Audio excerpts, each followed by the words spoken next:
أحفاد 1.5 مليون مكوبية. اليوم ماكرون راهو في المروك. علاش راهو في المروك؟ توقيع اتفاقات استراتيجية واستثمارات مع محمد السادس تاع المروك. شحال قيمتها خاوتي؟ 25 مليار دولار. تم التوقيع على مشاريع بقيمة 25 مليون دولار 25 مليار دولار بين المروك وماكرون. أباك اللي يشوف امور كيما هذه وما تحكموش غيره ولا ما يوجعوش قلبه ولا ما يحزنش على بلاده، ماهوش بشر، ماهوش جزائري اصلا، ما تقدرش تصنفوه جزائري. بيناتنا لو كان نقارنوا لي شيفر واش استفادت فرنسا من الجزائر وواش تستفيد فرنسا من المروك، ما علاقاش كاع، ما تقدرش تقارن اصلا، لانه تاثير الجزائر على الاتحاد الاوروبي ولا فرنسا تاثير مباشر يتعلق بالطاقه. يعني اي خلل في امداد اوروبا وامداد فرنسا خاصه بالطاقه راح ياثر في اقتصاد فرنسا، ياثر في شركاتها، ياثر حتى في منصب رئيس الجمهوريه شخصيا، يخرج عليه يدير ثوره شعبيه ديرها في اوروبا نورمال بالطاقه اللي عندك. ولكن الاستفاده وين تروح للمروك. علاش؟ هذا هو الفرق خوتي ما بين واحد يدور حوله اللصوص وواحد يدور حوله رجال الاعمال والناس البيزنس مان والناس اللي يفكروا اقتصاديا، الكهله والعجزه وكبار السن اللي دايرين متبولوش يفقهوا في اداره الدوله. استخراج البترول، الغاز، الشعير، الزيت، السكر، الحليب، سكات الشعب، القمع، السجون، درنا لكم ثوره اول نوفمبر، المجد والخلود لشهدائنا الابرار، والكذب والبروباغندا، وماشي من حق الشعب يشرب القهوه، وماشي من حق الشعب ياكل ياغورت، وماشي من حقكم تركبوا في السيارات، وهذا يعني كارثه اخرى.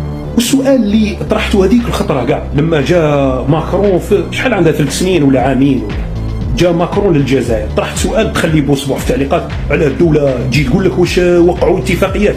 يا اخي دوله متخلفه المروك، يا اخي بلاد فيها القمع، فيها يعني بلاد من العالم الثالث كما بلادك انت. يعني علاش توقيع الاتفاقيات كان شفاف وامام الشعب وقالوا الشيفر شحال رايحين يستثمروا 25 مليار دولار، وقالوا واش هي الاتفاقيات واش هي الشركات واش رايحين يديروا منا. على حنايا جانا ماكرون ما على بالناش على واش جا. دوكا مثلا مع الدول ديسكو ماغرب قال لك داروا اتفاقيه ما بين مغنيي الراي ووزاره الثقافه الفرنسيه وكذا ومنا، وبعد راح ماكرون دول ديسكو ماغرب وخلاص. ما كان لا اتفاقيات لا شيفر تاع استثمار لا شركات فرنسيه، ما كاين والو. جاء عنق تبون باسوا منا ومنا وقالوا ما تنساش باش تدعمني في العهده اللي جايه، راك تعرف. وجا هي حمله انتخابيه، جاء ماكرون على جال باش تبون يعني يشجع الجاليه والسفارات السفارات الجزائريه في فرنسا باش تحرض الجاليه الجزائريه على انتخاب ماكرون لعهده ثانيه. كمل الشغل نتاعو والصلاح نتاعو وراح والسلام عليكم. لي شيفر استثمارات كذا ما كانش. علاش؟ لانه بلد غير شفاف خوتي. من الاخر فرنسا بالك تقول ماهيش حابه تستثمر في الجزائر ولا ماهيش حابه تنهي المشكل تاع الحراقه، ماهيش حابه تبني شركات، تبني لك نورمال كاع. لو كان لقات رجاله والله غير تبني لك شركات يا ودي تشبع دراهم كاع، تولي الرونو والبيجو الشركات تاع في كل المجالات تشوفهم في الجزائر عادي جدا. وراها الشفافيه، وراها لي زوروبيان ماشي كيما لاشين والرواسه والاتراك. لي زوروبيان دوله مؤسسات، دولة قانون، 1 + 1 = 2، كلش واضح وكلش شفاف، لأنه عندهم شعب يحاسب وعندهم قضاء صارم جدا وعندهم يعني تاريخ كذلك، يعني والمبادئ وميثاق الشرف.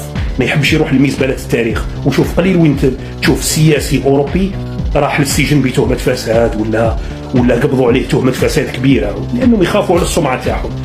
تسجيل أحفاد 1.5 مليون